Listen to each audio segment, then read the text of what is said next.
Ang 10 Utos. Ika-20 Kabanata. Sinabi ng Panginoon, Ako ang Panginoon na inyong Diyos, na naglabas sa inyo sa Ehipto kung saan kayo inalipin. Huwag kayong sasamba sa ibang mga Diyos, maliban sa akin. Huwag kayong gagawa ng mga Diyos-Diyosan na anyo ng anumang bagay sa langit o sa lupa o sa tubig. Huwag ninyo itong paglilingkuran o sasambahin. Dahil ako ang Panginoon na inyong Diyos, ay ayaw na may sinasamba kayong iba. Pinaparusahan ko ang mga nagkakasala sa akin, pati na ang mga anak hanggang sa 3 at 4 na henerasyon ng mga napopuot sa akin. Pero ipinapakita ko ang aking pagmamahal sa napakaraming henerasyon na nagmamahal sa akin at sumusunod sa mga utos ko.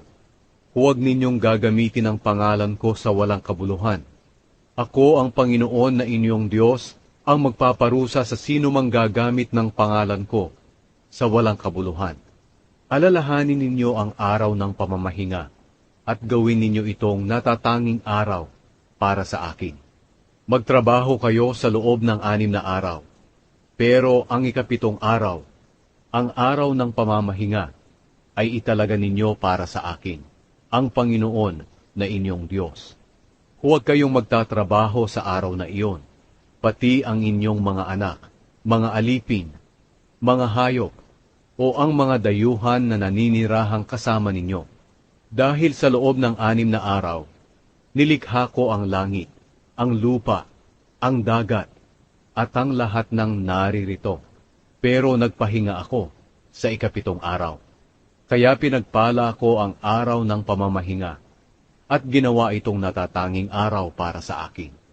Igalang ninyo ang inyong ama't ina, para mabuhay kayo ng matagal sa lupaing ibinibigay ko sa inyo. Huwag kayong papatay. Huwag kayong mangangalunya. Huwag kayong magnanakaw. Huwag kayong sasaksi ng hindi totoo sa inyong kapwa. Huwag ninyong pagnanasahan ang bahay ng inyong kapwa o ang kanyang asawa, mga alipin, mga hayop, o alinmang pag-aari niya. Nang marinig ng mga tao ang kulog at ang tunog ng trumpeta, at nang makita nila ang kidlat at ang bundok na umuusok, nanginig sila sa takot. Tumayo sila sa malayo at sinabi kay Moises, Kayo na lang ang magsalita sa amin at makikinig kami. Huwag na po ang Diyos at baka mamatay kami.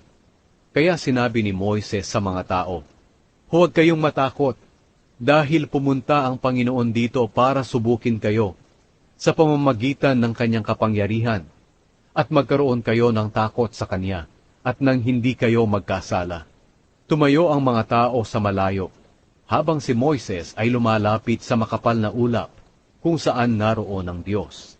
Pagkatapos sinabi ng Panginoon kay Moises, Sabihin mo ito sa mga Israelita, Nakita ninyo na nakipag-usap ako sa inyo mula sa langit. Kaya huwag kayong gagawa ng mga Diyos-Diyosang pilak o ginto para sambahin kasama ng pagsamba sa akin. Gumawa kayo ng altar na lupa para sa akin, at gawin ninyo itong pag-aalayan ng inyong mga tupa, kambing, at mga baka, bilang handog na sinusunog at handog para sa mabuting relasyon. Gawin ninyo ito sa lugar na pinili ko para sambahin ako, at doon ay pupuntahan ko kayo at pagpapalain. Kung gagawa kayo ng altar na bato para sa akin, huwag ninyong tatapyasin, dahil kung gagamitan ninyo ito ng sinsel, hindi na ito karapat-dapat gamitin sa paghahandog sa akin. At huwag din kayong gagawa ng altar na may hagdan, dahil baka masilipan kayo sa pag-akyat ninyo.